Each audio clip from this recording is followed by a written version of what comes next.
बाबा जी और हुजूर जी की प्यारी साध संगत जी, राधा स्वामी जी, संगत जी, एक विदेशी बीवी, जो कि एक सत्संगी नहीं है, उसके बयान से पूरे डेरे में हड़कंप मच गया है।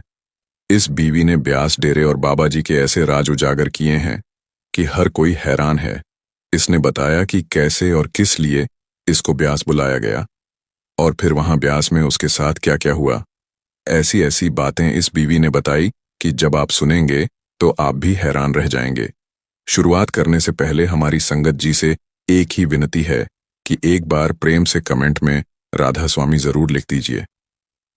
संगत जी, इस बीवी ने खुद अपनी जुबानी अपने मुंह से अपनी आपबीती संगत को बताई थी। उसने बताया कि मैं इंग्लैंड की रहने वाली हूं। भारत से मेरा कभी दूर दूर तक कोई संबंध नहीं रहा। ना मैंने कभी भारत की यात्रा की थी, ना ही मैंने पहले कभी ब्याज डेरे या बाबा जी का नाम तक सुना था। मेरा जन्म इंग्लैंड के ही एक शहर लिवरपूल में हुआ और वहीं मेरी छोटी सी दुनिया सिमटी हुई थी। मेरी एक बेटी है जिसकी शादी हो चुकी है और वह अब अपने ससुराल में बस चुकी है। मैं खुद अकेली बेहद साधारण और शांत जीवन जी रही थी। गुजारे के लिए मैंने फूलों की एक छोटी सी दुकान खोल रखी थी जो एक बड़े शॉपिंग मॉल के ठीक बाहर थी। उसी दुकान से मेरी रोजमर्रा की जिंदगी आराम से चल जाती थी। मेरे पति भारतीय मूल के थे, लेकिन उनका जन्म भी इंग्लैंड के लिवरपूल में ही हुआ था। उनके सारे रिश्तेदार भी यहीं इंग्लैंड में रहते थे। हैरानी की बात यह थी कि उनके परिवार के लगभग सभी लोग बाबा जी से जुड़े हुए थे और उन्हें सच्चे मन से मानते थे। एक बार उन रिश्तेदारों ने भारत जाने की योजना बनाई। मेरे पति ने सहज ही पूछ लिया, तुम सब भारत क्यों जा रहे हो? वहां तो अब हमारा कोई अपना भी नहीं रहता। इस पर उन्होंने जवाब दिया, हम डेरा ब्यास जा रहे हैं बाबा जी के दर्शन करने और उनका सत्संग सुनने। मेरे पति ने उत्सुकता से पूछा, ये बाबा जी कौन है? तब उन लोगों ने बाबा जी के बारे में विस्तार से बताया। उनका जीवन, उनकी शिक्षाएं और वह शांति जो उनके सानिध्य में मिलती है। उनकी बातों में इतना अपनापन और सच्चाई थी कि मेरे पति का मन भीतर से हिल गया और देखते ही देखते उन्होंने तय कर लिया कि वे भी उनके साथ भारत जाएंगे। यह मेरे पति की जिंदगी की पहली भारत यात्रा थी। वे रिश्तेदारों के साथ भारत पहुंचे और पहली बार डेरा ब्यास गए। जिस क्षण उन्होंने पहली बार बाबा जी को देखा, वो दृश्य उनके मन में हमेशा के लिए जैसे ठहर गया। उनके भीतर एक अनकही सी शांति उतर आई, ऐसी शांति जिसे शब्दों में बांध पाना मुश्किल था। उन्हें ऐसा लगा मानो यह चेहरा उन्होंने पहले भी कहीं देखा हो, जैसे आत्मा के किसी गहरे कोने में पहले से ही कोई संबंध मौजूद हो। उसी पल बिना किसी को बताए उन्होंने अपने मन में एक संकल्प ले लिया, अगली बार जब मैं यहां आऊंगा तो अपनी पत्नी को भी साथ लाऊंगा। उसे भी इस रूहानी चेहरे के दर्शन कराऊंगा जिससे आज मेरा हृदय भर गया है। मेरे पति ने वहां करीब 5-6 दिन बिताए। उन्होंने पूरे मन से सेवा की, दर्शन किए और फिर वापस लिवरपूल लौटने के लिए निकल पड़े। लेकिन किसे पता था कि किस्मत कुछ और ही लिख चुकी है। भारत से लौटने के सिर्फ 3 दिन बाद ही अचानक दिल का दौरा पड़ने से मेरे पति हमें हमेशा के लिए छोड़ गए। वे मुझसे ना तो डेरा व्यास में बिताए, अपने अनुभव साझा कर पाए और ना ही वह वादा पूरा कर सके कि अगली बार मुझे भी साथ ले जाकर दर्शन कराएंगे। यहां तक कि वो अपने दिल की बात तक नहीं बता पाए कि अगली बार वह मुझे भी व्यास ले जाना चाहते हैं। मेरे लिए तो बस यही सच था कि वे भारत गए थे, लेकिन क्यों गए थे, किससे मिले, क्या देखा, क्या सुना, ये सब मेरे लिए एक अनसूझा रहस्य बनकर रह गया। उन 3 दिनों में उन्होंने एक आध बार वहां की बातें मुझे बताने की कोशिश जरूर की थी, मगर हर बार या तो कोई फोन आ जाता या कोई जरूरी काम बीच में आ खड़ा होता और बात अधूरी ही रह जाती। फिर 3 दिन बीते और वे सदा के लिए चले गए। आज भी यह बात मेरे दिल को चुभती है कि उस दिन वे मुझसे कुछ कहना चाहते थे, शायद बहुत कुछ, लेकिन मैं ही उनकी बातों पर ध्यान नहीं दे पाई। अपनी रोजमर्रा की व्यस्तताओं में इतनी उलझी रही कि उनके शब्दों को अनसुना कर बैठी और फिर वो मौका कभी लौट कर नहीं आया। उस अधूरे संवाद का भार बरसों से मेरे सीने में दबा रहा। समय बीतता गया, जिंदगी आगे चलती रही, लेकिन एक दिन जब मैं बिल्कुल अकेली बैठी थी तो अचानक मेरे पति की यादें मेरी आंखों से बहने लगीं। मुझे गहराई से एहसास हुआ कि अगर आज मेरा जीवन साथी मेरे साथ होता तो मेरी जिंदगी कितनी अलग होती। हम दोनों साथ बैठकर हर बात बांटते, हर सुबह एक दूसरे की आंखों में देखकर मुस्कुराते। अब तो मेरे पास बस उनकी यादें ही बची थीं। इन्हीं ख्यालों में डूबी हुई मैं खुद को संभाल नहीं पाई और जोर जोर से रोने लगी। वो खालीपन, वो टीस, वो अधूरापन सब एक साथ मेरे दिल पर टूट पड़ा। उसी वक्त अचानक मेरी बेटी घर आ पहुंची। वो भी यहीं लिवरपूल में अपने ससुराल में रहती थी, लेकिन न जाने क्यों उस दिन बिना बताए चली आई। मुझे इस तरह बिखरा और रोता हुआ देखकर वो घबरा गई। वो तुरंत मेरे पास आई, मेरा कंधा थाम लिया और घबराई हुई आवाज में बोली, माँ, क्या हुआ? आप इस तरह क्यों रो रही हो? मैंने जल्दी से अपनी आंखें पोंछी और धीमे स्वर में कहा, कुछ नहीं बेटा, बस तेरी बहुत याद आ रही थी, इसलिए मन भर आया। फिर खुद को संभालते हुए मैं हल्की मुस्कान के साथ बोली, देख, मालिक ने मेरी बात सुन ली और तुझे मेरे पास भेज दिया। लेकिन मेरी बेटी सब समझ रही थी। मां की आंखों में छुपा दर्द एक बेटी से कभी छिप नहीं पाता। वह बिना कुछ कहे ही पढ़ लेती है कि बात सिर्फ यादों की नहीं, दिल के किसी गहरे घाव की है। उस दिन जब उसने मुझे इस तरह टूटी हुई और अकेलेपन से जूझते देखा, तो वह प्यार से मुस्कुराई और बोली, मां, आप इतनी फिक्र क्यों करती हो? चलो मेरे साथ रहने चलो ना, मैं आपको ऐसे अकेले नहीं देख सकती। मैंने हल्के से हाथ उठाकर उसकी बात को वहीं रोक दिया। नहीं बेटा, बेटियों के घर ज्यादा दिन रहना मुझे अच्छा नहीं लगता, और फिर तू तो अक्सर मुझसे मिलने आ ही जाती है। तेरा आना ही मेरे लिए बहुत है।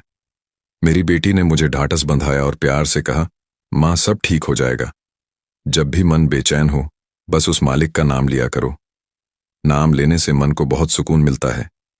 मैंने गहरी सांस लेते हुए कहा, मैं बहुत कोशिश करती हूं बेटा नाम लेने की, लेकिन मुझसे ठीक से हो नहीं पाता, मन ही नहीं टिकता। मेरी बेटी हल्के से मुस्कुरा दी। कोई बात नहीं मां, धीरे धीरे सब आ जाएगा, बस शुरुआत तो करो। इतना कहकर वो अपने बाकी कामों में लग गई और फिर शाम होते होते वापस अपने ससुराल लौट गई। रात को जब मैं अकेली अपने बिस्तर पर लेटी, तो नींद में कुछ ऐसा घटा जो मैंने पहले कभी महसूस नहीं किया था। सपने में मुझे अपने दिवंगत पति के दर्शन हुए। मैं हैरान रह गई। इतने सालों में पहली बार मुझे मेरे पति सपने में दिखाई दिए थे। मेरा पति बेहद शांत भाव से बोला, मैं तुझे आज किसी खास से मिलाना चाहता हूं। मैंने हैरानी के साथ पूछा, आप किससे मुझे मिलवाना चाहते हैं? तभी मेरी आंखों के सामने एक तेजस्वी सरदार जी प्रकट हुए, जिनके चेहरे पर ऐसी रोशनी थी जैसे चांद और सूरज एक साथ चमक रहे हों। मेरे पति ने कहा, जब मैं भारत गया था तो मैंने डेरा ब्यास में बाबा जी के दर्शन किए थे। उस दिन मैंने मन ही मन यह संकल्प लिया था कि अगली बार जब आऊंगा तो तुझे भी साथ लाऊंगा, ताकि हम दोनों नाम दान लेकर एक नया अध्याय शुरू कर सकें। लेकिन मैं समय से पहले ही चला गया। मेरा वह वादा अधूरा रह गया। अब तुम उसे पूरा करोगी। तुम्हें डेरा जाना है। इतना सुनते ही मेरा सपना टूट गया। मेरा दिल जोर से धड़कने लगा। मुझे समझ नहीं आ रहा था कि यह महज एक सपना था या कोई संकेत। अगले ही दिन सुबह मैंने अपनी बेटी को फोन किया और कहा, तू जल्दी घर आ जा, मुझसे तुझसे एक जरूरी बात करनी है। मेरी बेटी फौरन आ गई और मैंने उसे सारा सपना विस्तार से बताया। बेटा, तेरे पापा आए थे सपने में। उनके साथ एक बहुत सुंदर सरदार जी भी थे। उन्होंने डेरा नाम की किसी जगह की बात की। भारत में कहीं है वह जगह और उन्होंने मुझे वहां जाने को कहा है। मेरी बेटी थोड़ी उलझन में पड़ गई। मां, आप चिंता मत करो। मेरी एक सहेली थी जो मेरे साथ कॉलेज में पढ़ती थी। वो इंडिया से यहां पढ़ने आई थी। शायद वो पंजाब में रहती है। मैं उससे पूछती हूं, हो सकता है वो कुछ मदद कर सके। इतना कहकर मेरी बेटी ने तुरंत अपनी सहेली को फोन लगाया और उस डेरे के बारे में पूछा। दूसरी ओर से बिना देर किए जवाब आया, अरे हाँ, डेरा ब्यास तो यहीं पंजाब में है। बहुत प्रसिद्ध जगह है। दुनिया भर से लोग वहां आते हैं। वो एक पवित्र आध्यात्मिक स्थल है जहां एक महान संत का वास है। जिसे भी सच्चे मन से तलाश होती है, वो किसी न किसी तरह वहां पहुंच ही जाता है। सहेली से पूरी जानकारी लेकर मेरी बेटी ने मुझे सब विस्तार से समझाया और बोली, मां, अब आप निश्चिंत रहो। वो डेरा इंडिया के पंजाब में ही है। कुछ ही दिनों बाद मेरी बेटी ने मेरे लिए भारत जाने की टिकट भी बुक कर दी। जब रवाना होने का समय आया तो उसने मुस्कुराते हुए कहा, माँ, वहां पहुंचकर होटल बुक कर लेना। मैं जल्दी जल्दी में ठीक से देख नहीं पाई। आप आराम से देख लेना, मैंने उसे तसल्ली देते हुए कहा। हाँ बेटा, कोई जल्दी नहीं है। पहले डेरा जाऊंगी, सब देखूंगी, फिर हालात के हिसाब से ठहरने का इंतजाम कर लूंगी। जब मैं पंजाब के अमृतसर एयरपोर्ट पहुंची और टैक्सी स्टैंड से एक टैक्सी ली तो ड्राइवर से कहा, मुझे डेरा ब्यास जाना है। ड्राइवर ने शीशे से मेरी ओर देखा, हल्के से मुस्कुराया और बोला, बीबी जी, आप बिल्कुल फिक्र मत करो, मैं आपको सही सलामत डेरा पहुंचा दूंगा। असल में मैं खुद डेरा का एक छोटा सा सेवादार हूं, और सच कहूं तो बाबा जी ने ही मुझे भेजा है आपको लेने के लिए। ड्राइवर ने आगे बात बढ़ाते हुए कहा, हमें पहले से ही सूचना थी कि लिवरपूल से एक बीबी जी आने वाली हैं। बाबा जी ने बताया था कि एक बीवी इंग्लैंड से यहां आएगी, उसको एयरपोर्ट से लेकर आना है। यह सुनते ही मैं भीतर तक चौंक गई। मेरी आंखों में हैरानी साफ झलकने लगी। मैं खुद को रोक नहीं पाई और तुरंत बोल उठी, लेकिन मैं तो जिंदगी में पहली बार इंडिया आई हूं। न मैंने कभी आपके बाबा जी को देखा है, न कभी उनसे मुलाकात हुई है। फिर उन्हें कैसे पता चला कि मैं आने वाली हूं? ड्राइवर ने बड़े ही शांत और सहज स्वर में जवाब दिया, बीवी जी, बाबा जी सब जानते हैं। वे सिर्फ एक संत नहीं हैं, वे मालिक के स्वरूप हैं। उनका जुड़ाव उस कुल मालिक से है जो हर आत्मा की हर चाल से वाकिफ है। आप उन्हें जाने या ना जाने, लेकिन वे आपको पहले से पहचानते हैं। उस सेवादार की बात सुनकर मेरे मन के भीतर सवालों का सैलाब उमड़ पड़ा। एक के बाद एक अनगिनत प्रश्न मेरे दिमाग में घूमने लगे। बाबा जी मुझे कैसे जानते हैं?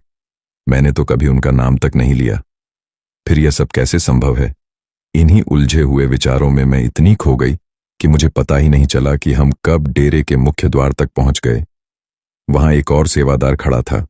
उसने आगे बढ़कर बड़े आदर से कहा, बीबी जी, अपना सामान मुझे दे दीजिए, मैं आपको आपके कमरे तक पहुंचा देता हूं। बाबा जी ने पहले ही कह दिया था कि आप 1 महीने तक यहीं रुकेंगी। आपके रहने का सारा इंतजाम कर दिया गया है। उस पल मैं पूरी तरह स्तब्ध रह गई। मेरे लिए यह समझ पाना बेहद मुश्किल हो रहा था कि यह सब हो कैसे सकता है। अब तो मेरे मन में एक अजीब सा भय भी जन्म लेने लगा। कहीं मैं अनजाने में किसी ऐसी जगह तो नहीं आ गई जहां की सच्चाई मेरी समझ से परे है। डेरे के अंदर दाखिल होने के बाद मेरी नजरें लगातार डेरे की सड़कों, इमारतों, साफ सफाई को देख रही थीं। हर चीज बेहद साफ सुथरी, व्यवस्थित और अनुशासन में बंधी हुई थी। देखने में सब कुछ सुंदर और शांत था, लेकिन मेरे भीतर सवालों का तूफान थम नहीं रहा था। मुझे एक कमरा अलॉट कर दिया गया और मेरी देखरेख के लिए एक सेवादार बहन को नियुक्त कर दिया गया। थोड़ी देर बाद मैंने उससे संकोच के साथ कहा, मैं आपके बाबा जी से मिलना चाहती हूं, क्या उनसे मिल पाना संभव है?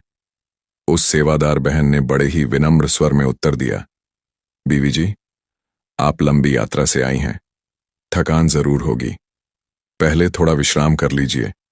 शाम को मैं आपको बाबा जी के दर्शन के लिए ले चलूंगी, तब तक आप आराम कीजिए। अगर किसी चीज की जरूरत पड़े तो बेहिचक बताइएगा। उसका यह अपनापन और व्यवस्था देखकर मैं चुप रह गई। एक ओर दिल में गहरी बेचैनी थी तो दूसरी ओर भीतर कहीं एक अनजानी शांति भी उतरने लगी थी। ऐसा लग रहा था जैसे कोई बड़ा मोड़ मेरे जीवन में आने वाला हो। कुछ समय बाद वही सेवादार बहन भोजन की थाली लेकर मेरे पास आई, और जो बात मुझे सबसे ज्यादा चौंका गई वो यह थी कि उस ट्रे में रखी हर चीज मेरी पसंद की थी। मैं हैरानी से उसकी ओर देखने लगी और पूछ बैठी, यह सब मेरे लिए लाए हो? मुझे तो यह सारी चीजें बहुत पसंद है। सेवादार बहन हल्के से मुस्कुराई और बोली, हाँ बीबी जी, बाबा जी ने ही कहा था कि आपको यही परोसा जाए। उन्होंने पहले से बता दिया था कि आपको यही सब अच्छा लगता है। यह सुनते ही मेरी आंखें भर आईं, गला रंध गया और आवाज कांपने लगी। मैंने मुश्किल से कहा, मैं तो कभी आपके बाबा जी से मिली भी नहीं, फिर उन्हें मेरे बारे में इतना सब कुछ कैसे मालूम है?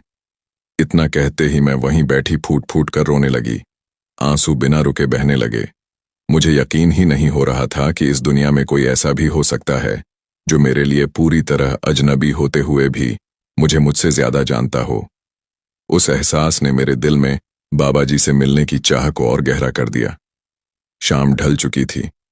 तभी वही सेवादार बहन दोबारा कमरे में आई और बोली, बीवी जी, बाबा जी ने आपको बुलाया है। ये सुनते ही मेरे अंदर एक अजीब सी हलचल मच गई। दिल जोर जोर से धड़कने लगा।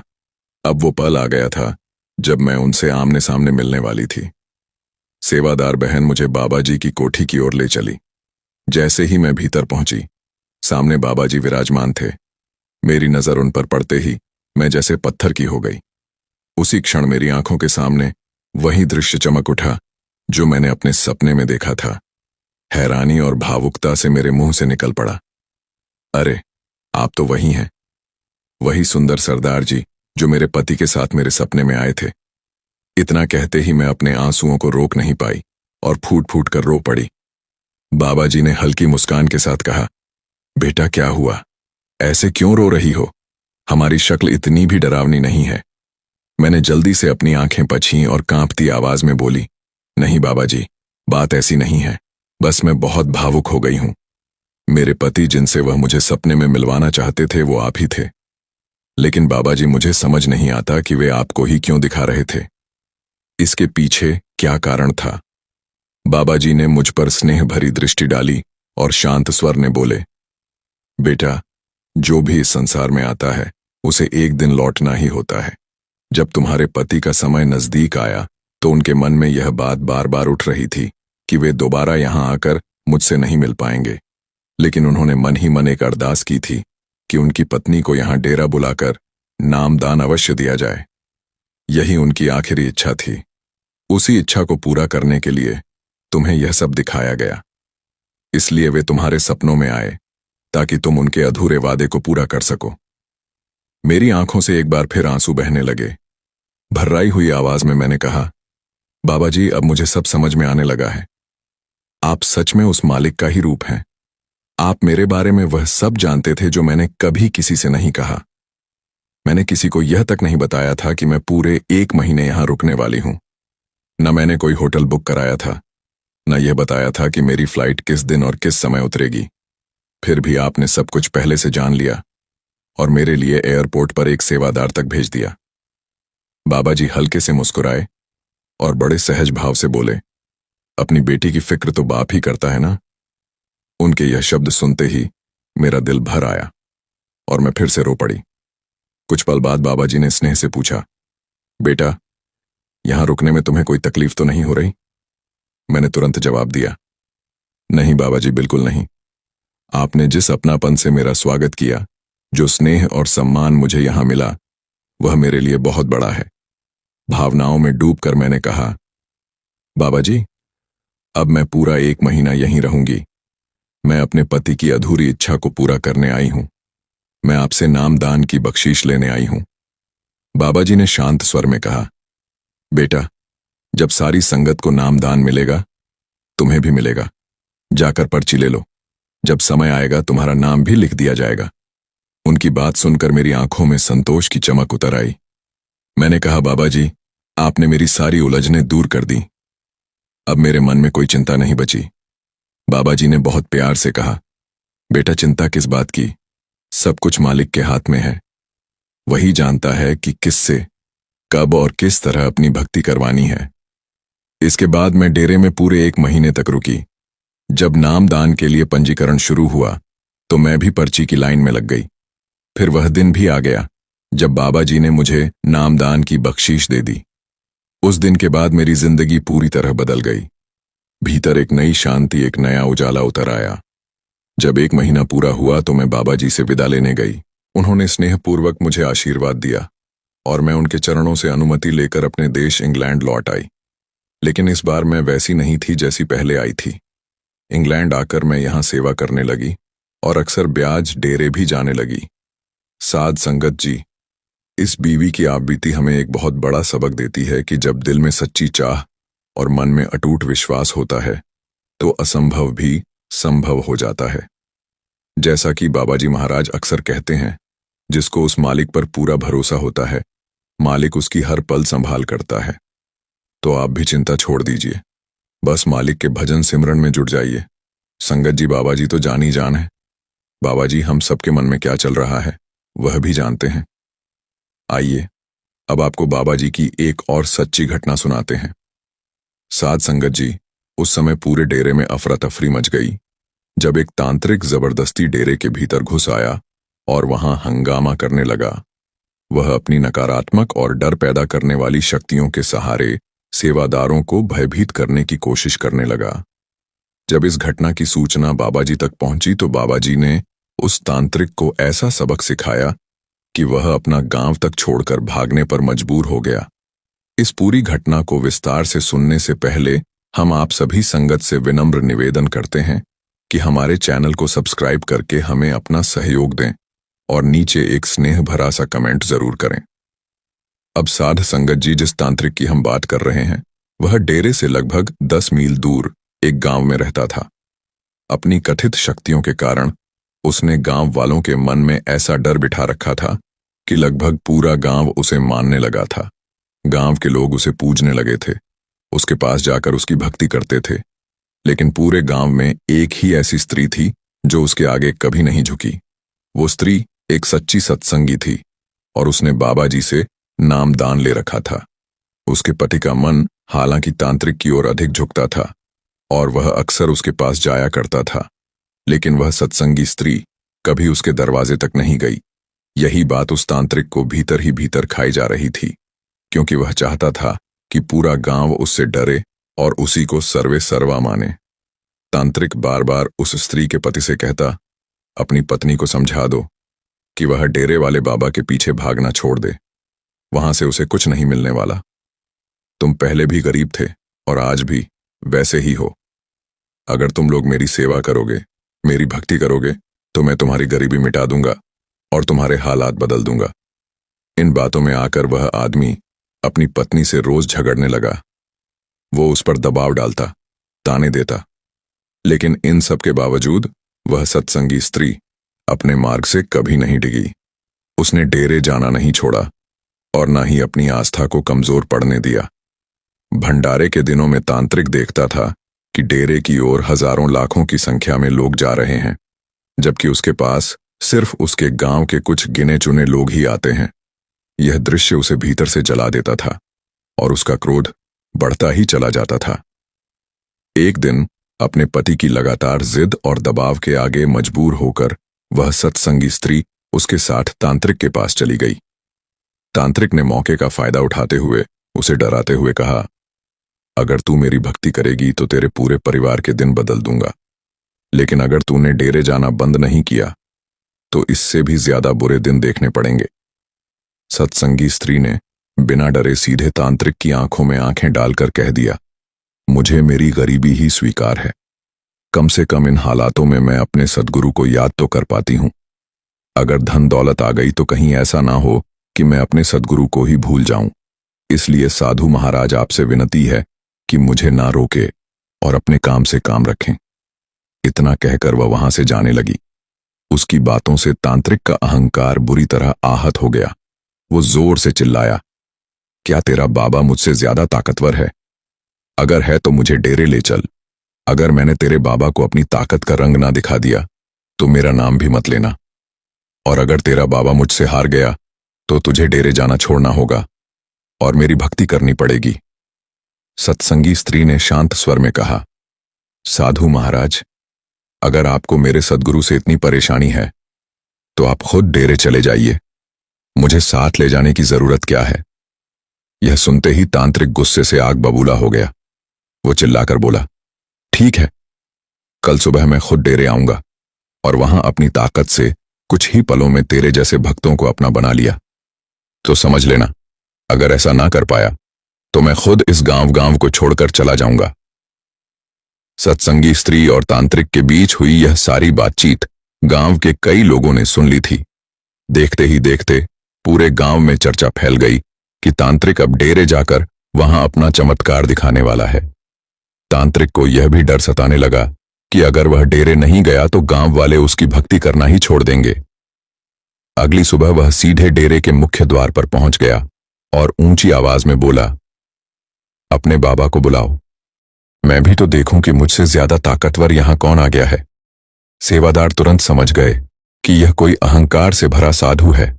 फिर भी मर्यादा बनाए रखते हुए उन्होंने उसे आदरपूर्वक डेरे के भीतर बुलाया और कहा, साधु महाराज पहले चलकर भोजन कर लीजिए, गुरु घर से कोई भी भूखा नहीं लौटता।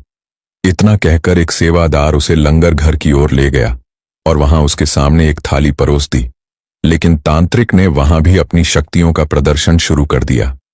देखते ही देखते उसने लंगर की थाली को ही गायब करने की कोशिश की ताकि सब पर अपना डर और प्रभाव जमा सके। सेवादार जैसे ही उसकी थाली में लंगर परोसे, वैसे ही तांत्रिक अपनी शक्ति से लंगर गायब कर देता। तांत्रिक बार बार ऐसा करता जा रहा था और लगभग सारा लंगर साधु ने गायब कर दिया। एक सेवादार ने इसकी जानकारी बाबा जी को दी। बाबा जी ने कहा, कोई बात नहीं, वह जैसा कर रहा है आप करने दें। इतना कहते हुए बाबा जी ने अपनी शॉल उतारकर सेवादार के हाथ में दी और कहा, आप लंगर के पतीलों को इस शॉल से ढक देना। उसके बाद साधु महाराज को उन पतीलों में से लंगर निकाल कर देते रहना और एक बात का ध्यान रखना कि साधु यहां से भूखा ना जाए। उसको तब तक लंगर खिलाना जब तक उसकी भूख ना मिट जाए। सेवादार ने शॉल ली और बिल्कुल वैसा ही किया जैसा बाबा जी ने कहा था। अब जैसे ही तांत्रिक की थाली में फिर से लंगर परोसा गया, तांत्रिक उसको गायब करने के लिए अपनी शक्ति का इस्तेमाल करने लगा, लेकिन अब की बार लंगर गायब ही नहीं हुआ और तांत्रिक को वो लंगर खाना पड़ा। जैसे ही तांत्रिक की थाली खत्म हुई, सेवादारों ने और लंगर डाल दिया। अब तांत्रिक क्या करता? उसको वह भी जबरदस्ती खाना पड़ा। सेवादार लगातार तांत्रिक की थाली में लंगर डाल रहे थे। एक समय के बाद तांत्रिक ने हाथ उठा दिए और कहने लगा, बस अब और नहीं। सेवादारों ने कहा, क्या हुआ महाराज? अभी से थक गए? अभी तो आपको हमारे सद्गुरु से मुकाबला भी करना है। इतना सब होते होते तांत्रिक को यह बात साफ समझ में आ गई थी कि इस स्थान के गुरु साधारण नहीं हैं। डेरे की सीमा में कदम रखते ही उसकी सारी तथाकथित शक्तियां जैसे निष्प्रभावी हो गई थीं। अब उसमें ना डर दिखाने की हिम्मत बची थी, ना ही अहंकार। वह चुपचाप अपनी जन्नत से उठा और सेवादारों के सामने हाथ जोड़कर क्षमा मांगने लगा। सेवादारों ने हैरानी से पूछा, आप हमसे माफी क्यों मांग रहे हैं? तांत्रिक ने सिर झुकाकर कहा, मुझ पर घमंड चढ़ गया था। मुझे लगता था कि मुझसे ज्यादा ताकतवर इस दुनिया में कोई हो ही नहीं सकता, लेकिन आपके गुरु तो अत्यंत शक्तिशाली हैं। मेरी सारी शक्तियां उनके तेज के सामने बेअसर हो गईं। अब आप कृपा करके मुझे यहां से जाने की अनुमति दे दीजिए। इसी दौरान बाबा जी वहां आ पहुंचे। उन्होंने तांत्रिक की ओर देखकर बड़े प्रेम से कहा, बेटा, अगर मालिक ने तुम्हें कुछ शक्तियां दी हैं तो उनका उपयोग दूसरों को डराने या नीचा दिखाने के लिए मत करो। उन शक्तियों को किसी अच्छे काम में लगाओ, समाज सेवा में लगाओ। अगर मालिक की बख्शीश का गलत इस्तेमाल करोगे तो मालिक तुमसे कभी खुश नहीं होगा। तुम मेरी संगत को सिर्फ इसलिए परेशान करते हो क्योंकि वे तुम्हारे पास नहीं आते। याद रखो, आस्था किसी पर थोपी नहीं जा सकती। किसी के दिल में विश्वास तभी जन्म लेता है जब उसका समय होता है।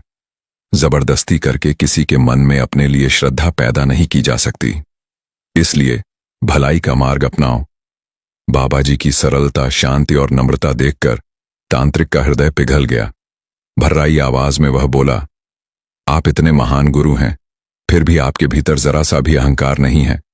बाबा जी ने मुस्कुराते हुए कहा, बेटा, घमंड करने लायक है ही क्या? इस संसार का हर जीव उसी मालिक की रचना है। अगर हम मालिक के बनाए किसी इंसान को अपने से छोटा समझेंगे तो क्या मालिक कभी हमसे प्रसन्न होगा? तांत्रिक बाबा जी की बातों से इतना प्रभावित हुआ कि उसने उसी दिन से बुरे काम बंद कर दिए और डेरे में सेवादार बन गया। कुछ समय के बाद तांत्रिक को बाबा जी ने नामदान भी दे दिया। फिर तांत्रिक अक्सर डेरे जाने लगा और वहां सेवा करने लगा और तांत्रिक ने सब बुरे काम छोड़ दिए। तांत्रिक में आए इस बदलाव को देखकर पूरा गांव हैरान रह गया। गुरु प्यारी साध संगत जी, आप सभी को प्यार भरी राधा स्वामी जी। प्यारी साध संगत जी, एक आदमी ने बाबा जी से सवाल पूछा, बाबा जी, जब जाना ही आत्मा को है तो हम भजन सिमरन करके अपने शरीर को क्यों दुख दें? शरीर तो यहीं रह जाएगा और जल जाएगा। बाबा जी ने बड़े ही प्यार से उस आदमी को जवाब दिया, बेटा, दूध पीते हो? उसने हाँ में सिर हिलाया तो बाबा जी बोले, दूध को बर्तन में डालकर गर्म क्यों करते हो? इसलिए क्योंकि दूध बिना बर्तन के गर्म नहीं हो सकता। जब बर्तन आग पर जलेगा तभी तो दूध गर्म होगा। उसी प्रकार शरीर में दर्द होगा तभी तो हमारी आत्मा तृप्त होगी। इसी प्रकार शरीर से होकर ही भजन सिमरण आत्मा तक पहुंचता है। एक वैद्य जी थे। उनकी पत्नी की आदत थी कि घर में जो सामान चाहिए होता वह मोबाइल में लिखकर उन्हें मैसेज कर देती थी। वैद्य जी दुकान पर जाकर पहले बाबा जी का नाम लेते, फिर पत्नी ने जो सामान मैसेज में लिखा होता उनके भाव देखते और उनका हिसाब करते। फिर बाबा जी से प्रार्थना करते कि हे सतगुरु, मैं तो आपके ही आदेश के अनुसार भजन सिमरण छोड़कर यहां दुकान में आकर बैठा हूं। वैद्य जी कभी अपने मुंह से किसी रोगी से फीस नहीं मांगते थे। कोई देता था, कोई नहीं भी देता था। एक बात निश्चित थी कि जैसे ही उस दिन के जरूरी सामान खरीदने योग्य पैसे पूरे हो जाते थे, उसके बाद वह किसी से भी दवा के पैसे नहीं लेते थे, चाहे मरीज कितना ही अमीर क्यों ना हो। एक दिन वैद्य जी ने दुकान खोली, बाबा जी को जाकर माथा टेका, जरूरी सामान का मैसेज देखा तो वह मैसेज को देखते ही रह गए।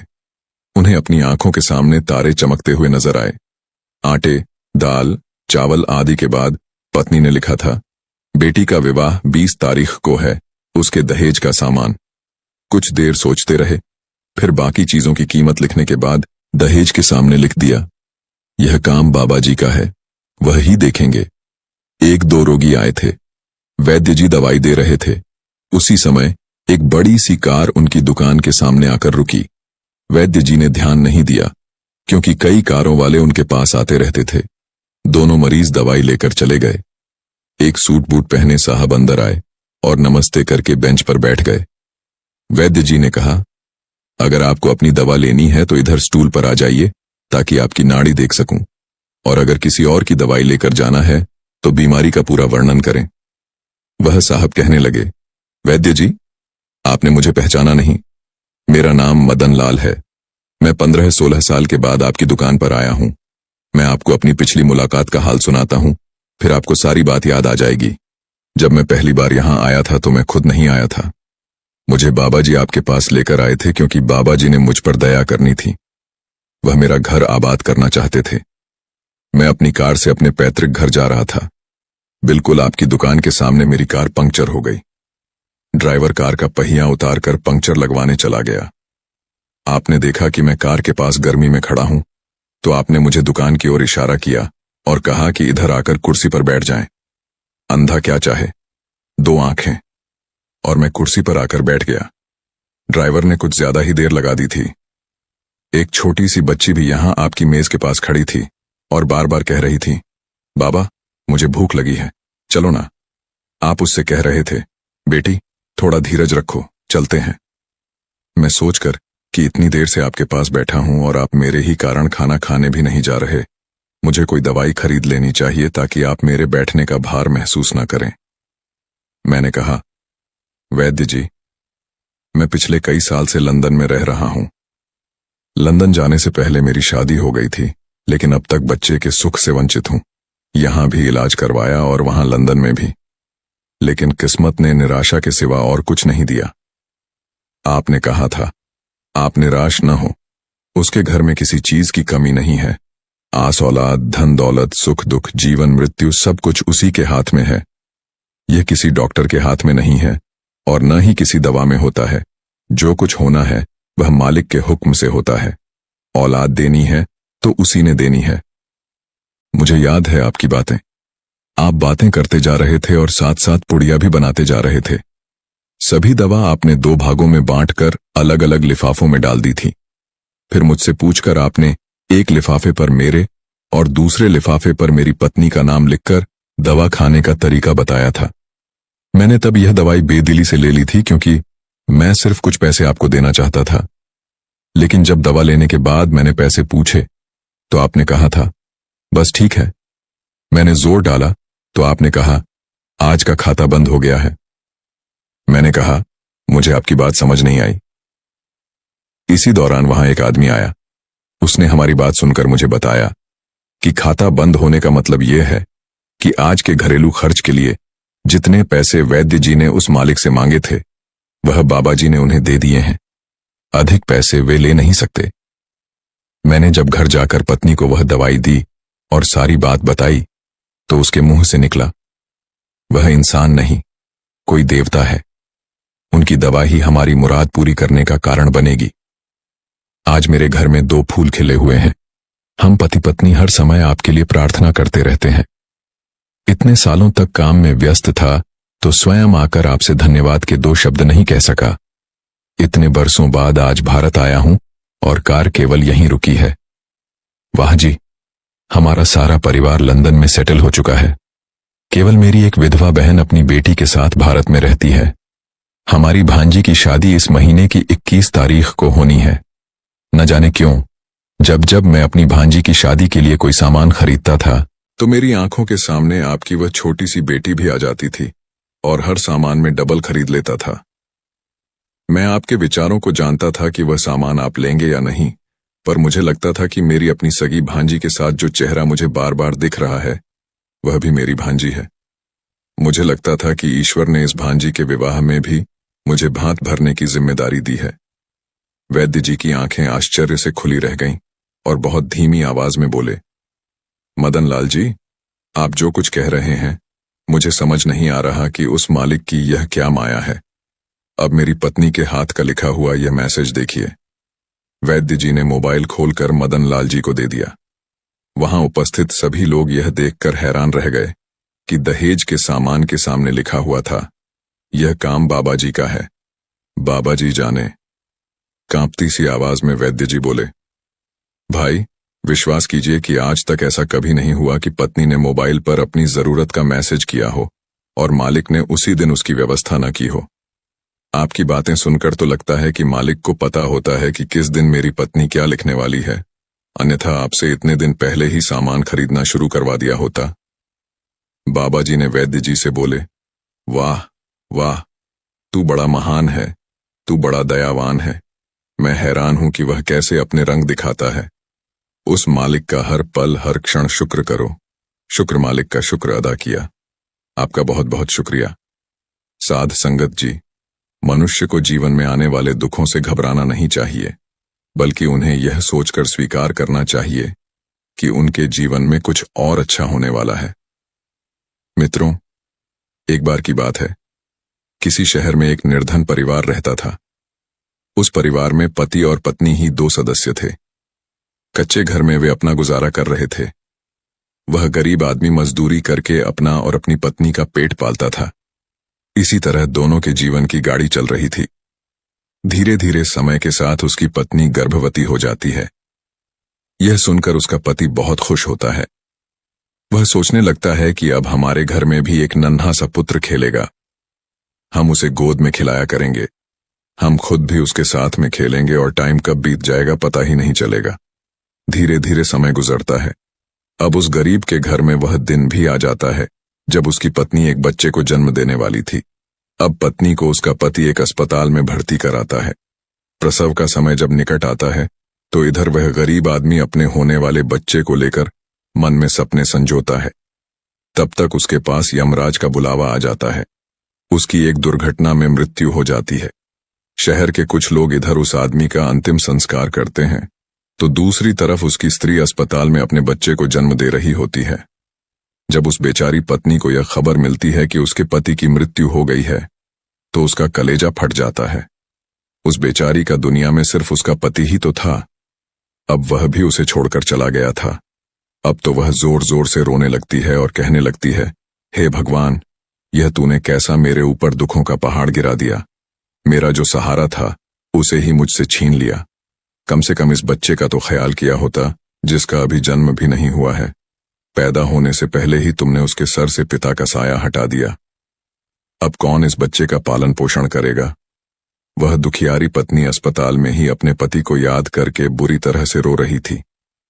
उसे समझ में नहीं आ रहा था कि संतान के आने की खुशी मनाऊं या पति के जाने का दुख। शहर के कुछ लोगों ने उसे समझाया कि बहन, जन्म मृत्यु सब विधाता के हाथ में होता है, इसमें मनुष्य का कोई जोर नहीं चलता। यह भी कहा जाता है कि परमात्मा जो करता है अच्छा ही करता है, इसलिए जो चला गया उसका शोक मत करो और यह जो आया है उसके बारे में सोचो। इधर कई तरीकों से लोग उस गरीब महिला को समझाते हैं, लेकिन उसे बेचारी के उस समय कुछ भी समझ में नहीं आता। उसने कहा, भगवान क्या अच्छा करेंगे, मेरे तो कुछ भी समझ में नहीं आ रहा। बस कुछ ही देर में उसने एक सुंदर पुत्र को जन्म दिया।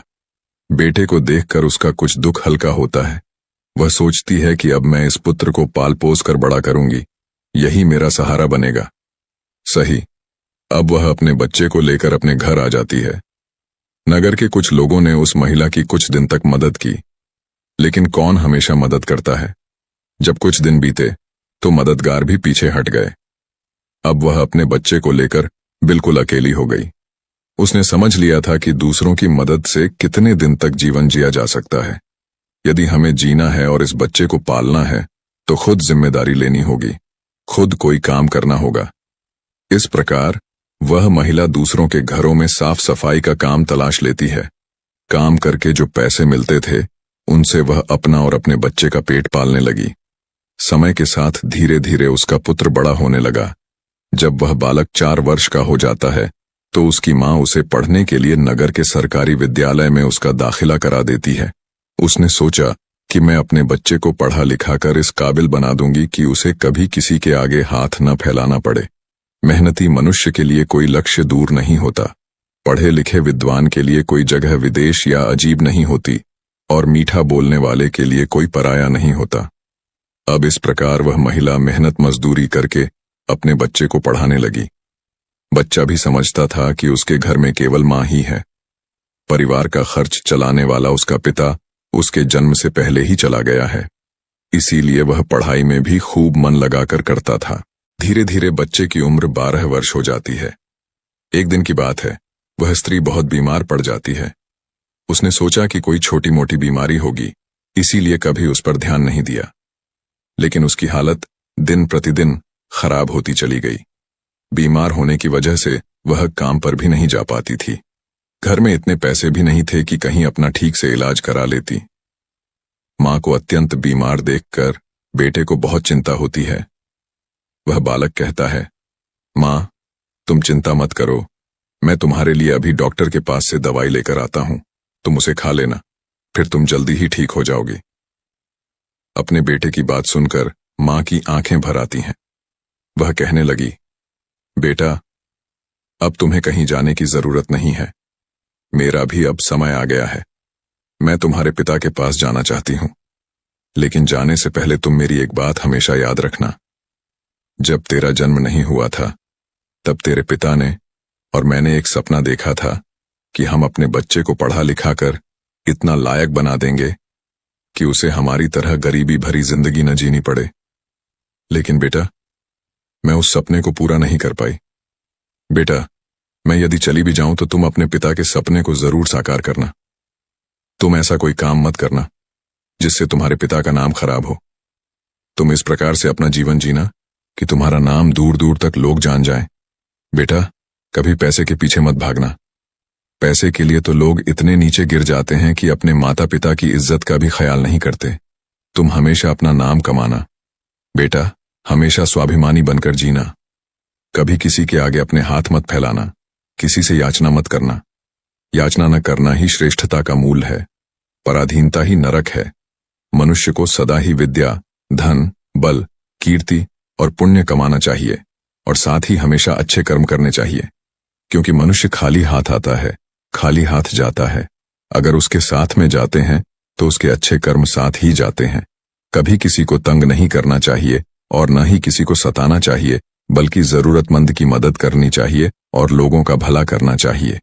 लड़के ने कहा, माँ, तुम घबराओ नहीं, मैं तुम्हारे लिए अभी दवाई लेकर आता हूं। और इतना कहकर लड़का माँ से रुपए लेकर दवा लेने चला जाता है। बेटे के जाते ही इधर उस गरीब स्त्री के प्राण निकल जाते हैं।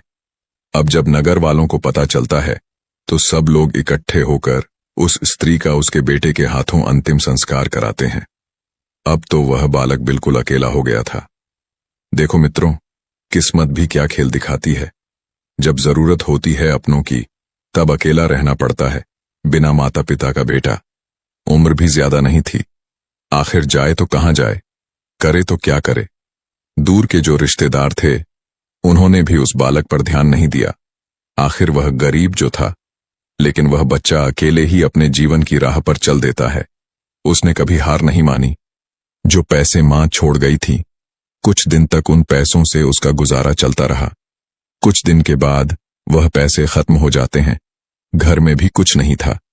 अब तो एक ही चारा था कि कुछ काम धंधा किया जाए, तभी भोजन की व्यवस्था होगी, तभी स्कूल की फीस भरी जाएगी।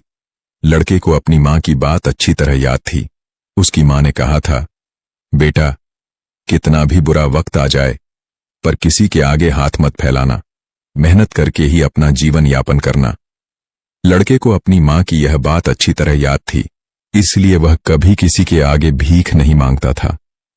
विद्यालय से आने के बाद वह किसी के खेतों में काम करने चला जाता तो कभी किसी की चाय की दुकान पर काम कर लेता।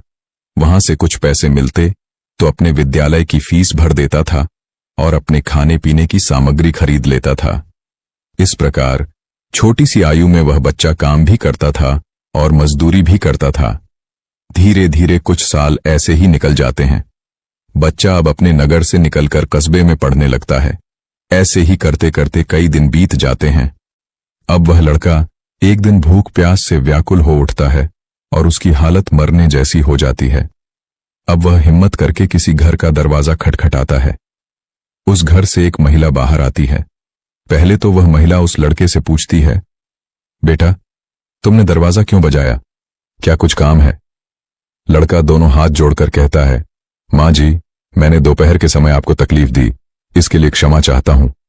बेटा, तुम्हारा नाम क्या है? अब वह लड़का कहता है, माँ, मेरा नाम कुंदन है। तब वह महिला पूछती है, बेटा, क्या तुम्हें कुछ चाहिए? मैं तुम्हारी क्या मदद कर सकती हूं? वह महिला भी एक बच्चे की माँ थी, इसीलिए ममता का भाव उसके शब्दों में था। उस महिला के पूछने पर एक बार तो कुंदन के मन में यह आया कि चलो इन माँ जी से कह ही देता हूं कि मैं 2-3 दिन से भूखा हूं और भोजन न मिलने के कारण बहुत परेशान हूं। लेकिन उसके स्वाभिमान ने उसे रोक लिया और वह भोजन की जगह पानी मांग बैठा। कहने लगा, माँ जी, मुझे बहुत जोर की प्यास लगी थी, इसीलिए दरवाजा खटखटाया था। क्या एक गिलास पानी मिल सकता है? लेकिन वह महिला बहुत समझदार थी। उसने जब लड़के को देखा तो वह समझ गई कि बालक बहुत भूखा है। वह कहती है, बेटा, तुम थोड़ी देर रुको, मैं तुम्हारे लिए पानी लेकर आती हूं। वह महिला घर के अंदर जाती है और अपनी रसोई से एक गिलास दूध और कुछ लड्डू लेकर द्वार पर आती है और दूध से भरा गिलास उस कुंदन को दे देती है। कुंदन ने जब गिलास लिया तो उसमें दूध था। दूध को देखकर कुंदन खुश हो जाता है। अब कुंदन मन ही मन उसे मां को दुआएं देने लगता है।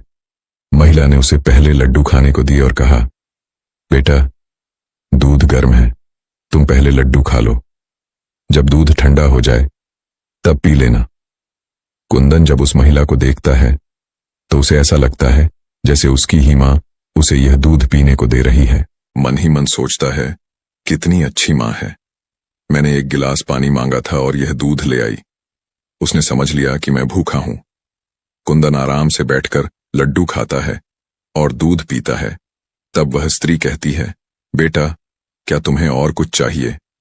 कुंदन सोचने लगता है कि इस दूध के बदले में मैं इस माता को क्या दे सकता हूं। मेरे पास तो कुछ भी नहीं है।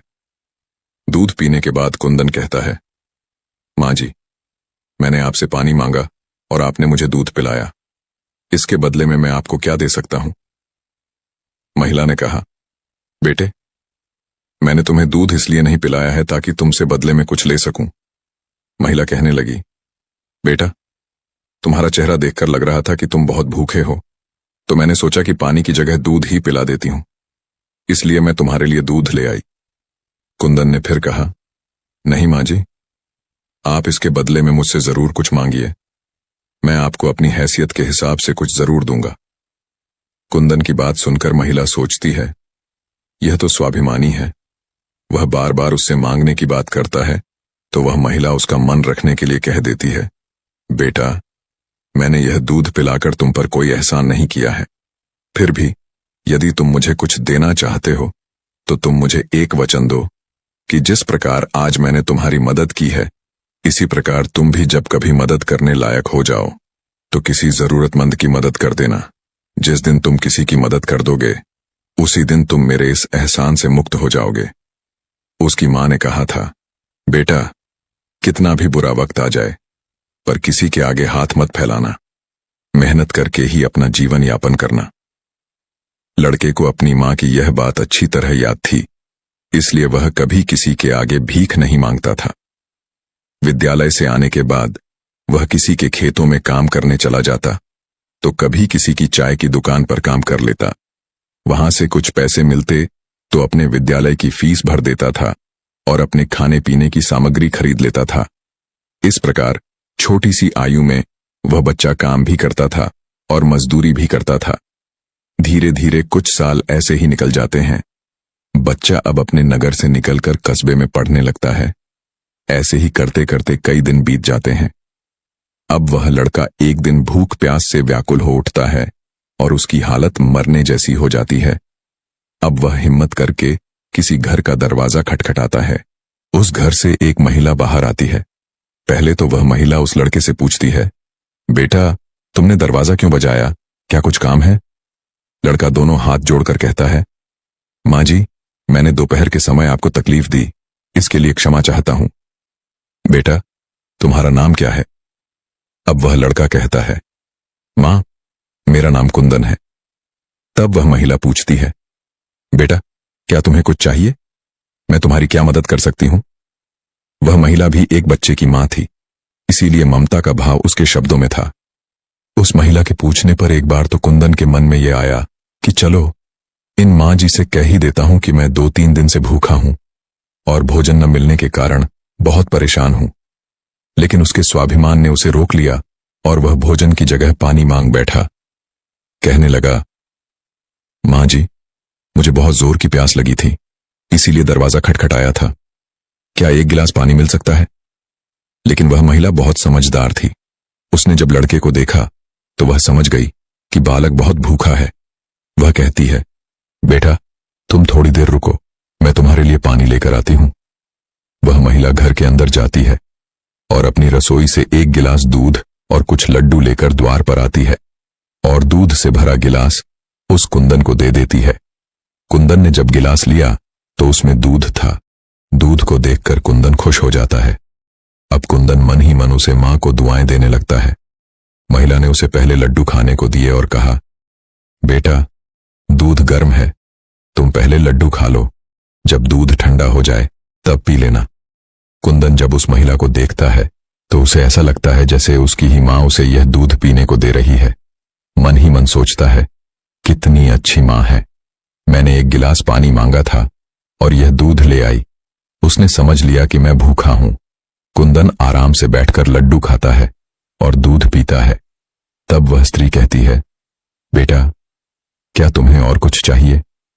कुंदन सोचने लगता है कि इस दूध के बदले में मैं इस माता को क्या दे सकता हूं। मेरे पास तो कुछ भी नहीं है। दूध पीने के बाद कुंदन कहता है, मां जी, मैंने आपसे पानी मांगा और आपने मुझे दूध पिलाया, इसके बदले में मैं आपको क्या दे सकता हूं? महिला ने कहा, बेटे, मैंने तुम्हें दूध इसलिए नहीं पिलाया है ताकि तुमसे बदले में कुछ ले सकूं। महिला कहने लगी, बेटा, तुम्हारा चेहरा देखकर लग रहा था कि तुम बहुत भूखे हो, तो मैंने सोचा कि पानी की जगह दूध ही पिला देती हूं, इसलिए मैं तुम्हारे लिए दूध ले आई। कुंदन ने फिर कहा, नहीं मां जी, आप इसके बदले में मुझसे जरूर कुछ मांगिए, मैं आपको अपनी हैसियत के हिसाब से कुछ जरूर दूंगा। कुंदन की बात सुनकर महिला सोचती है, यह तो स्वाभिमानी है। वह बार बार उससे मांगने की बात करता है तो वह महिला उसका मन रखने के लिए कह देती है, बेटा, मैंने यह दूध पिलाकर तुम पर कोई एहसान नहीं किया है। फिर भी यदि तुम मुझे कुछ देना चाहते हो तो तुम मुझे एक वचन दो कि जिस प्रकार आज मैंने तुम्हारी मदद की है, इसी प्रकार तुम भी जब कभी मदद करने लायक हो जाओ तो किसी जरूरतमंद की मदद कर देना। जिस दिन तुम किसी की मदद कर दोगे उसी दिन तुम मेरे इस एहसान से मुक्त हो जाओगे। उस महिला ने यह बात इसलिए कही थी ताकि वह कुंदन अपने आप को मजबूर न समझे और खुशी खुशी अपने घर को जा सके। वह लड़का उस बात को अपने दिमाग में बैठा लेता है। वह उस महिला के पैर छूकर काम की तलाश में आगे को चला जाता है और इस प्रकार धीरे धीरे कई दिन बीत जाते हैं। जिस विद्यालय में वह पढ़ता था उसी विद्यालय में उस स्त्री का बेटा भी पढ़ता था जिसने उसे दूध पिलाया था। एक दिन वह महिला अपने बच्चे को विद्यालय लेकर जाती है तो उसने देखा कि विद्यालय में वह कुंदन भी जा रहा था।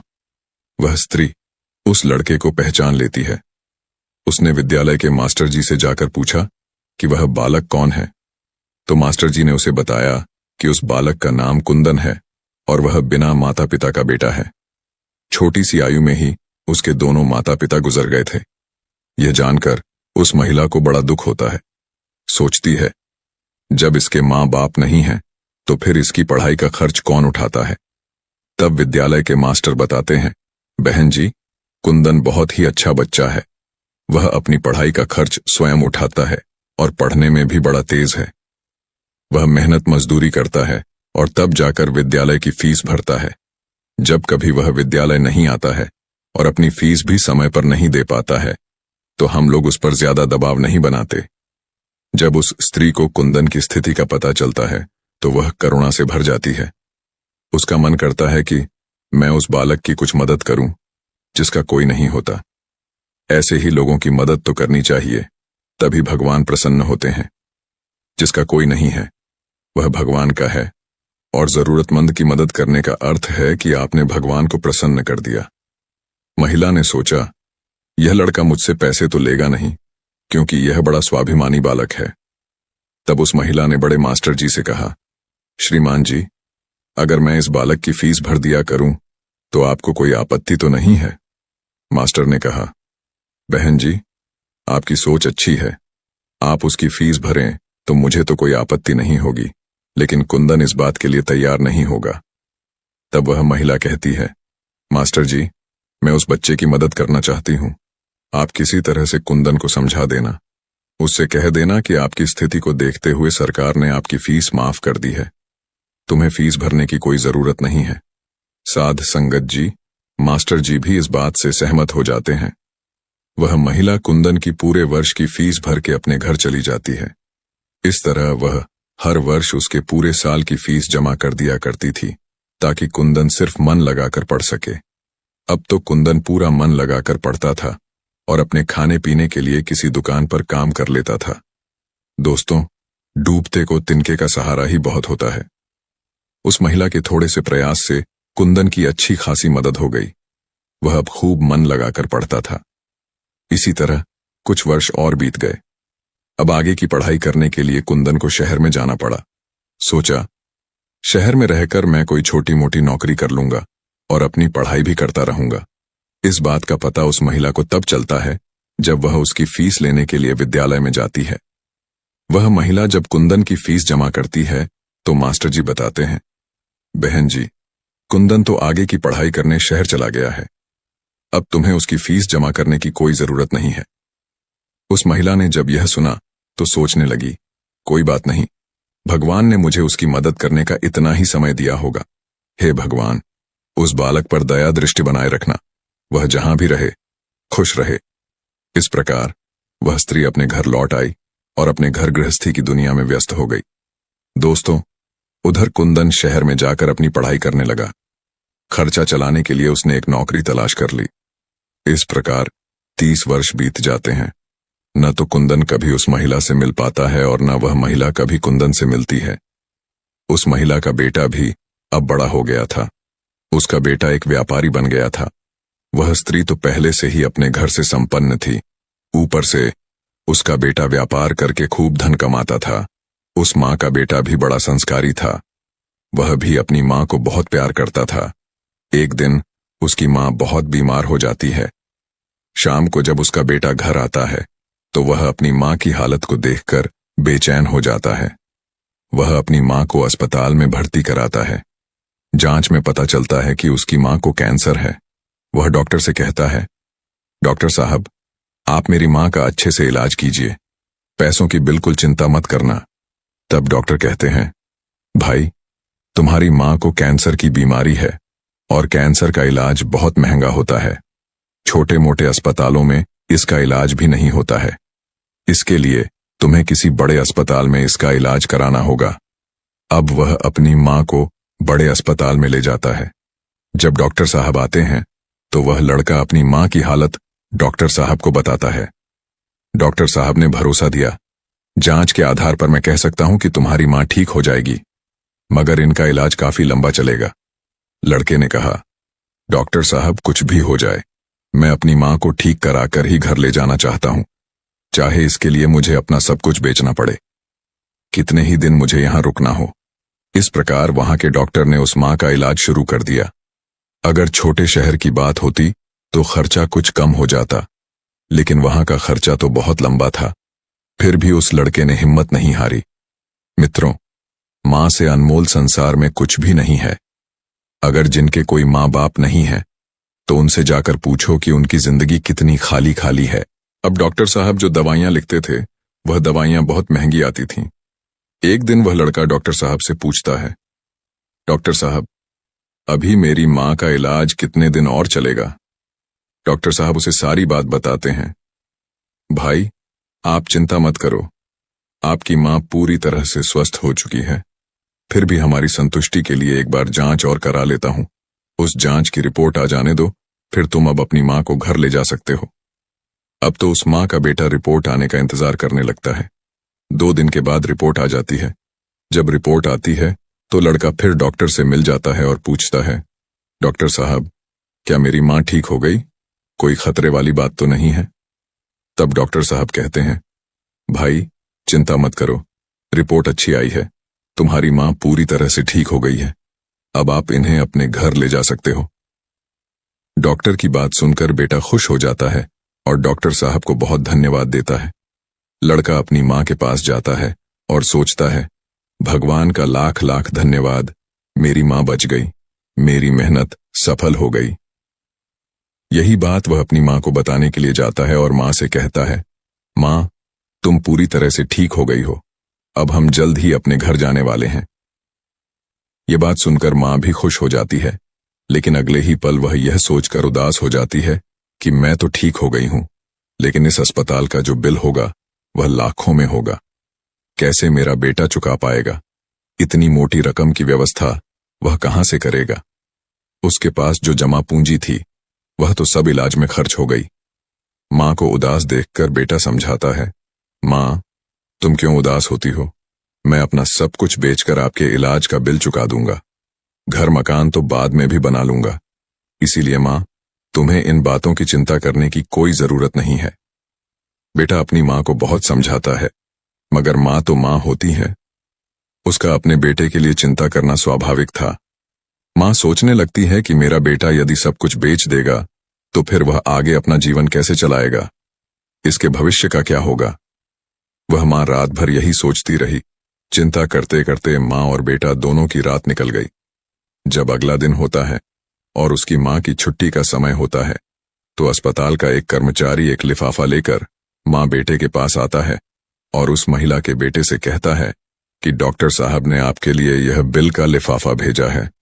आप इस बिल को ठीक से देख लो और इस बिल को चुकाकर तुम अपनी माँ को अपने घर ले जाओ। अब बिल का लिफाफा देकर वह अस्पताल का कर्मचारी चला गया। अब वह लड़का उस बिल के लिफाफे को खोलते हुए सोचता है कि पता नहीं कितना बिल होगा। बेटे को चिंता में देखकर माँ भी परेशान हो जाती है। माँ एकदम से बेटे के हाथ से वह बिल का कागज छीन लेती है। माँ उस बिल को खोलकर देखती है। अब एक तरफ अस्पताल के जो सबसे बड़े डॉक्टर थे वह भी उस समय वहीं पर पहुंच जाते हैं। इधर माँ ने जब उस लिफाफे को खोलकर देखा तो उसमें एक छोटी सी पर्ची रखी हुई थी। उस पर्ची पर लिखा हुआ था, माँ जी, आपने बिल तो 30 साल पहले ही भर दिया था, जब आपने 2 दिन के भूखे बच्चे को 1 गिलास दूध और लड्डू खिलाए थे और अगले 5 साल तक उस बच्चे की विद्यालय की फीस भी भरी थी। माँ, मैं उस दिन बहुत भूखा था और मुझे ऐसा लगा था जैसे कि मेरी खुद की माँ मेरे सामने खड़ी है। आपने मेरी बहुत मदद की थी। पर्ची को पढ़ते ही महिला की आंखें फटी की फटी रह जाती हैं। जब उस माँ का बेटा पूछता है, माँ, डॉक्टर साहब ने कितना बिल दिया है? तो माँ उस पर्ची को अपने बेटे को देती है। बेटा जब उसे पढ़ता है तो वह भी हैरान रह जाता है। लड़का अपनी माँ से पूछता है, माँ, क्या तुम डॉक्टर साहब को पहले से जानती हो? डॉक्टर साहब से तुम्हारी जान पहचान कब हुई थी? आपने मुझे पहले क्यों नहीं बताया? या फिर आपको खुद को भी नहीं पता था? तब माँ कहती हैं, बेटा, मैं इन्हें पहले से नहीं जानती हूं, अभी पता चला है। बेटे ने पूछा, फिर इसमें 30 साल पहले की घटना क्यों लिखी है?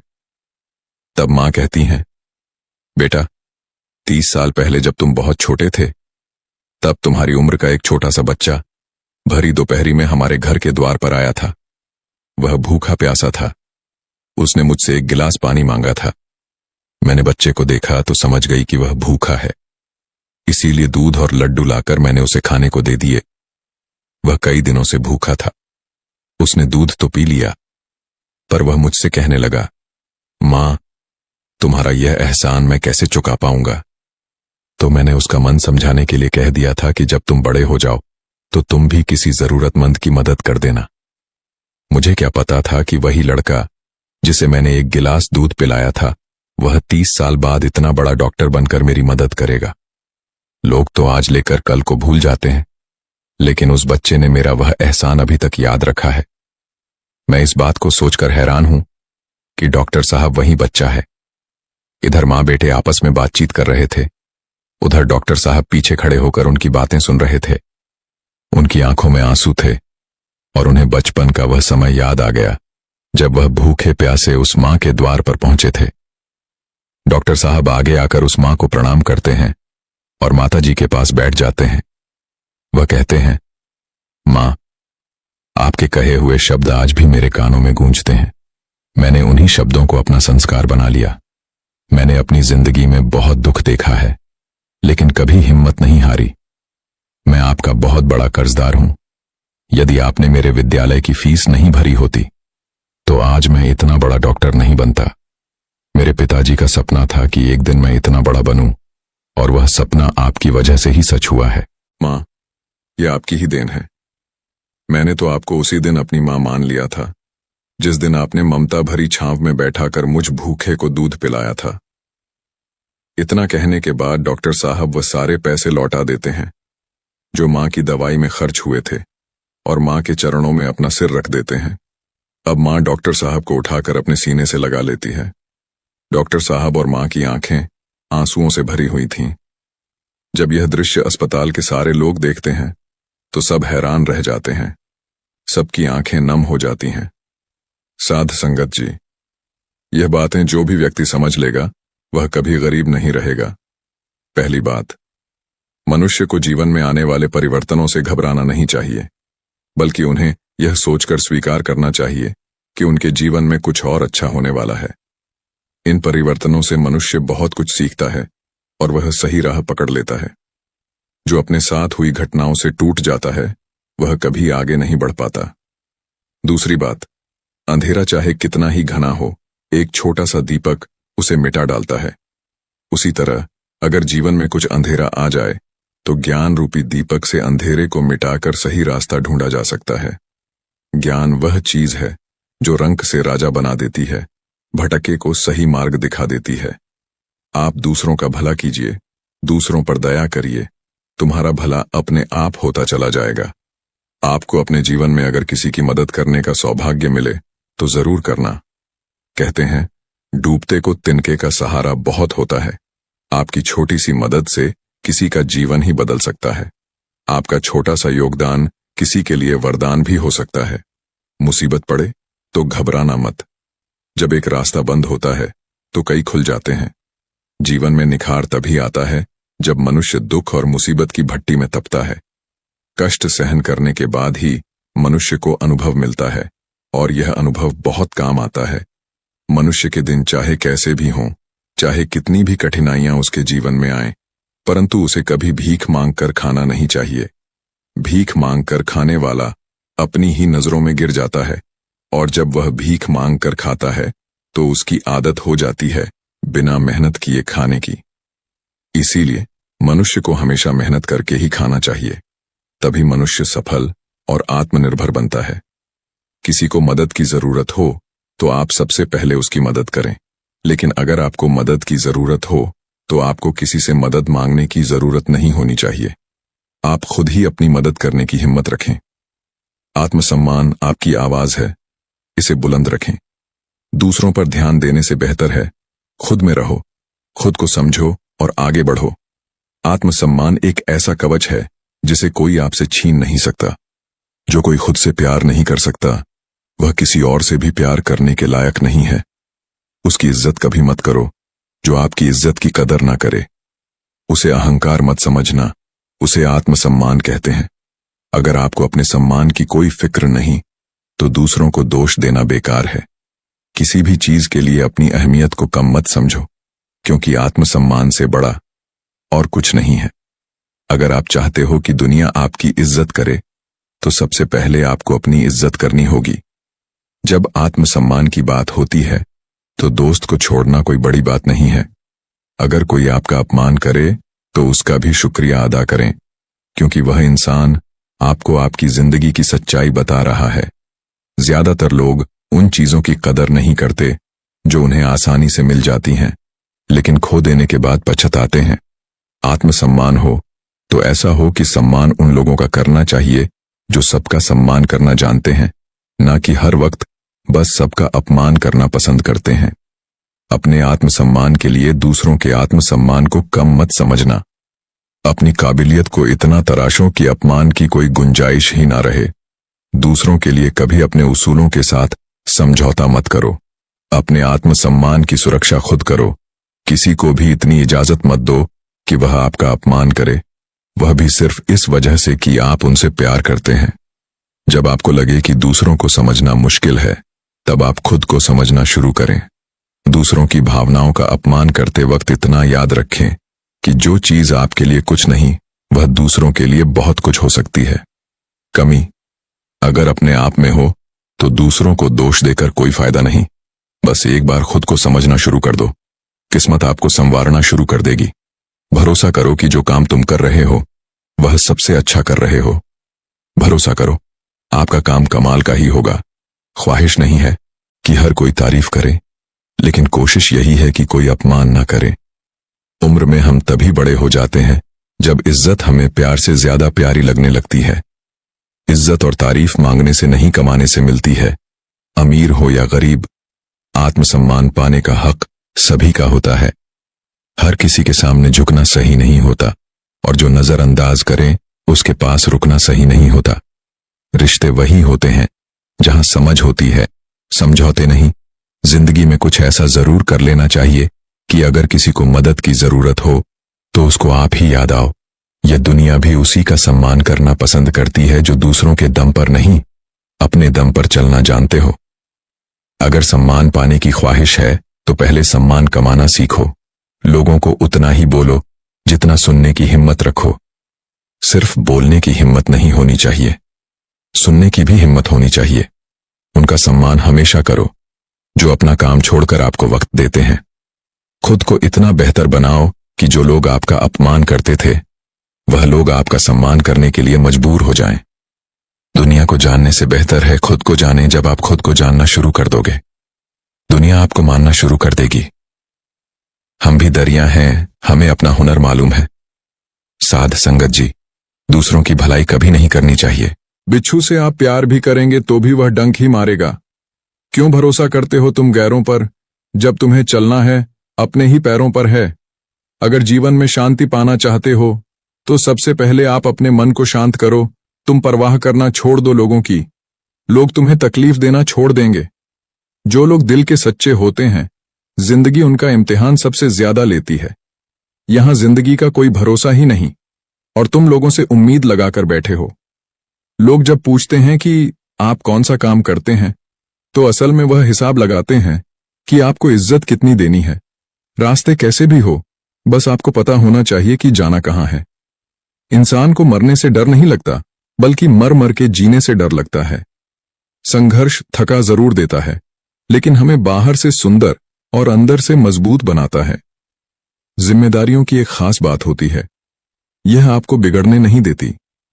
गीता में लिखा है कि व्यक्ति को सही समय की प्रतीक्षा करके स्वयं को मूर्ख नहीं बनाना चाहिए, क्योंकि सही समय खुद कभी नहीं आता है, बल्कि इसे बनाने के लिए प्रयत्न करने पड़ते हैं।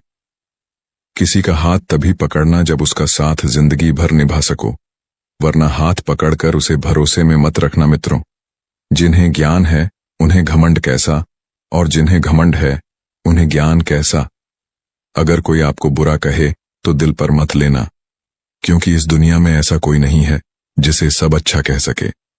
इतने समझदार बनो कि लोगों को माफ करो, लेकिन इतने बेवकूफ मत बनना कि धोखा देने वालों पर दोबारा विश्वास करने लगो। जब कोई समझे नहीं तो उसे समझने की जरूरत ही क्या है। जब कोई माने नहीं तो उसे मनाने की जरूरत ही क्या मित्रों। जब गिरने वाले अपने हो तो संभलने में बहुत समय लगता है। होना एक दिन सबका हिसाब है, क्योंकि जिंदगी कर्मों से लिखी किताब है। अकेले खड़े होने का साहस रखो। ये दुनिया सिर्फ ज्ञान देती है, साथ नहीं। किसी का सरल स्वभाव उसकी कमजोरी नहीं, बल्कि उसके मां बाप का दिया हुआ संस्कार होता है। जिन्होंने आपको कष्ट दिया है, कष्ट तो उन्हें भी मिलेगा। और विश्वास रखना, आपको यह देखने का मौका भी मिलेगा अकेले रहना बहुत सही है, बजाय उन लोगों के साथ रहने के जो आपकी कदर नहीं करते। उम्मीद जिंदा रखिए। देखना, आज आप पर हंसने वाले कल तालियां बजाएंगे। आपकी जिंदगी में तब तक कुछ नहीं बदलेगा जब तक आप खुद को नहीं बदलोगे। कोई आपका साथ नहीं देगा। यहां आपको लड़ना भी खुद है और संभलना भी खुद है। आप जितना डरोगे, लोग आपको उतना ही डराएंगे। अगर आप हिम्मत करोगे तो बड़े बड़े भी आपके आगे सर झुकाएंगे जिंदगी में। अगर खुश रहना है तो पहले उन्हें भूल जाओ जो तुम्हें भूल गए हैं। गीता में श्री कृष्ण कहते हैं कि जिंदगी में दो बातों की गिनती करना आज से ही छोड़ दें, खुद का दुख और दूसरों का सुख। आपकी जिंदगी बहुत आसान हो जाएगी। अगर किसी के स्वाभिमान पर बार बार चोट पहुंचाई जाए तो रिश्ता कितना ही प्यारा क्यों ना हो, आखिर में टूट ही जाता है। बेहतरीन इंसान अपनी सच्ची बातों से जाना जाता है, क्योंकि अच्छी बातें तो दीवारों पर भी लिखी होती हैं। बाहर से शांत दिखने के लिए अंदर से बहुत लड़ना पड़ता है। आप उनके लिए जीना सीखो जो आपके लिए मरने को भी तैयार है। दिल बड़ा होना चाहिए। बातें तो सब बड़ी बड़ी कर लेते हैं। खोई हुई चीज को याद मत करो, और जो मिला है उसे बर्बाद मत करो। माँ बाप की बातें जिंदगी में कभी धोखा नहीं देती। पिता के द्वारा डांटा हुआ पुत्र, गुरु के द्वारा डांटा हुआ शिष्य और सोनार के द्वारा पीटा गया सोना, यह हमेशा आभूषण ही बनता है। जिंदगी साइकिल चलाने जैसी है। बैलेंस बनाए रखने के लिए आपको चलते रहना होगा। इंसान कितना ही अमीर क्यों ना बन जाए, तकलीफ बेच नहीं सकता और सुकून खरीद नहीं सकता। कभी कभी मन को मना लेना ही बेहतर होता है, क्योंकि हर जिद खुशी नहीं देती। इस दुनिया में कोई किसी का नहीं होता। हम सोचते हैं कोई तो है जो सिर्फ हमारा है, पर वक्त आने पर वह भी हमारा नहीं होता। सुखी होने के चक्कर में जो पूरी उम्र दुखी रहता है, उसी का नाम है इंसान। दूसरों की गलतियां ढूंढने के लिए दिमाग चाहिए, पर खुद की गलती ढूंढने के लिए कलेजा चाहिए। दूसरा कितना बुरा है, इसका अंदाजा तो कोई भी लगा लेता है, पर खुद कितने बुरे हैं, इसका अंदाजा किसी को नहीं। जिसके पास अपने हैं वह अपनों से लड़ते हैं, जिसका अपना कोई नहीं वह अपनों को तरसते हैं। जो बात आपको कमजोर करती है वह है दूसरों में अपना सहारा ढूंढना। हम सहारे खोजते हैं ताकि मुश्किल वक्त में वह हमारे काम आ सके, पर मजे की बात तो यह होती है कि मुश्किल वक्त में हम अकेले ही होते हैं। इसलिए नहीं कि लोग मतलबी हैं, बल्कि इसीलिए कि हमने उनसे उम्मीदें लगा रखी हैं। उम्मीद रखो तो बस ईश्वर से रखो, वह कभी नाउम्मीद नहीं होने देगा।